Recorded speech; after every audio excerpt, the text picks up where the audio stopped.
Problem solve करेंगे students more on torque से related. हमारे पास स्टेटमेंट है द टॉर्क और turning effect of a force about a given point is given by r cross f where r is the vector from the given point to the point of application of f.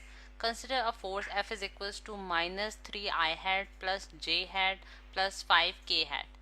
Newton's में हमने force रखी हुई है acting on the point 7i hat plus 3j hat plus k hat, और ये metres में हमें given है what is the torque in newton metre about the origin. अच्छा, अब सबसे पहले अगर हम स्टेटमेंट के मुताबिक जो है वो अपना डाटा कलेक्ट कर लेते हैं, यानी कि जो जो चीज़ें हमें स्टेटमेंट में गिवन है, सबसे पहले हमें टॉर्क फाइंड आउट करना है जिसका फॉर्मूला वो कह रहा है आर क्रॉस एफ है हमारे पास। फिर उसके बाद हमें एफ की वैल्यू गिवन है न्यूटन्स में, जिसकी वैल्यू अगर हम देखें तो हमारे पास वेक्टर्स की फॉर्म में क्या दी हुई है, minus 3i hat plus j hat plus 5k hat. और हमारे ये न्यूटन्स में हमारे पास इसका यूनिट लिख दिया हमने। और फिर उसके बाद हमें जो है एक्टिंग ऑन अ पॉइंट, यानी एक पॉइंट दिया गया जिसको मैं ए का नाम दे रही हूँ। ए पॉइंट जो है वो हमारे पास किसके, उसकी क्या हमारे पास कोऑर्डिनेट्स हैं 7i hat plus 3j hat plus k hat, और ये हमारे पास मीटर्स में है। और स्टूडेंट्स अब हमने क्या फाइंड आउट करना है, टॉर्क फाइंड आउट करना है। अच्छा, अब सबसे पहले हम इसके सोल्यूशन की तरफ आते हैं। सोल्यूशन में हम क्या करेंगे, सबसे एक डायग्राम रफ ड्रॉ कर लेंगे जिसके ज़रिए हम इस सिचुएशन को इमेजिन कर सकें। अब अगर हम एक ऑब्जेक्ट ले लेते हैं जिसके ऊपर हम टॉर्क यानी कि टर्निंग इफेक्ट प्रोड्यूस करना चाह रहे हैं। अगर हम देखते हैं कि ये मेरे पास ओरिजिन पॉइंट है, यानी कि ओरिजिन मैंने ये पॉइंट मैंने ओरिजिन कंसिडर किया है, और ये पॉइंट ए है जिसके ऊपर हम फोर्स अप्लाई कर रहे हैं। यानी कि अगर मैं इसको येलो वेक्टर से शो करूं तो ये वो मेरे पास पॉइंट होगा जिसके ऊपर मैं फोर्स जो है वो अप्लाई कर रही हूँ। अगर हम दोबारा स्टेटमेंट को पढ़ें तो हमें ये बताया गया है कि फोर्स जो है जो कि इतने न्यूटन्स की है acting on the point this, यानी कि वो इस पॉइंट पे एक्ट कर रही है, और उसकी वैल्यू हमारे पास कुछ इस तरह से है।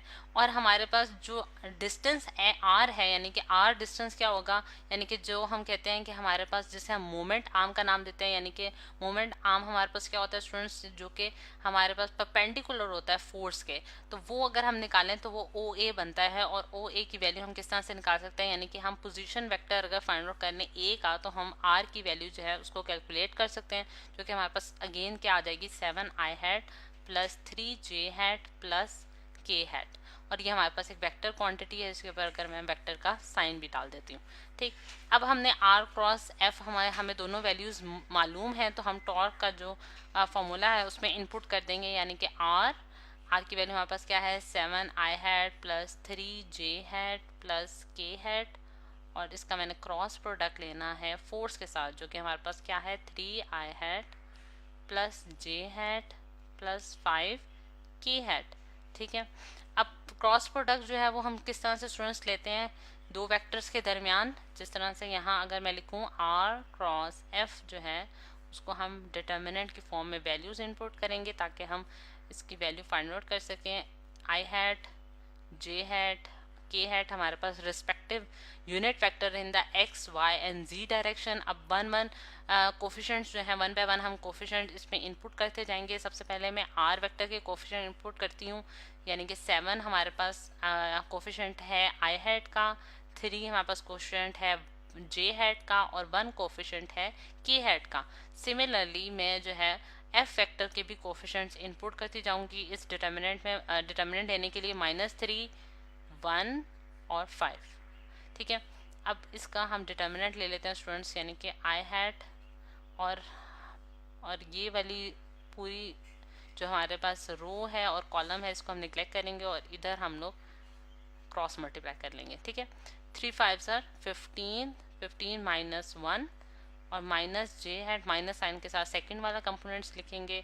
ये वाली रो और ये वाला कॉलम जो है, ये वाला कॉलम और ये वाली रो हम निगलेक्ट करेंगे, और 3 5 सर 15 नहीं 7 5 सर सॉरी 7 5 सर 35 और माइनस माइनस हमारा प्लस हो जाएगा इंटू 3, और प्लस k हैट है हमारे पास स्टूडेंट्स, और k हैट ये वाला कॉलम ये वाली रो नेग्लेक्ट की तो 7 माइनस माइनस प्लस 3 3 9।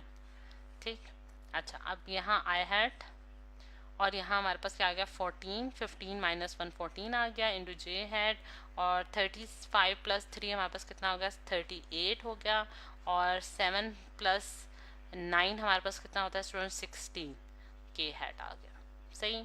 अच्छा, ये वैल्यूज हमने निकाल ली। अब हम क्या करेंगे स्टूडेंट्स कि अब हम इसको 14 आई हैट माइनस 38 जे हैट और प्लस 16 के हेड ब्रैकेट सारी रिमूव कर दी हैं और ये मेरे पास आंसर आ गया जो कि मेरे पास क्या दे रहा है आर क्रॉस एफ, जो कि हमारे पास किसके बराबर है स्टूडेंट, बेसिकली टॉर्क के बराबर है। तो ये है टर्निंग इफेक्ट जो कि इस फोर्स की वजह से हमारे पास प्रोड्यूस हुआ है इस ऑब्जेक्ट में, जो कि हमने कैलकुलेट कर लिया और हमारे पास प्रॉब्लम जो है वो उसका आंसर हमने निकाल लिया है। और आंसर हमारे पास किस में आया स्टूडेंट्स, अगेन न्यूटन मीटर में आया है, क्योंकि हमारे पास फोर्स किस में है, न्यूटन्स में है, और आर हमने मीटर्स में मेजर किया है। तो मैं इसका यूनिट भी लिख देती हूँ न्यूटन मीटर्स।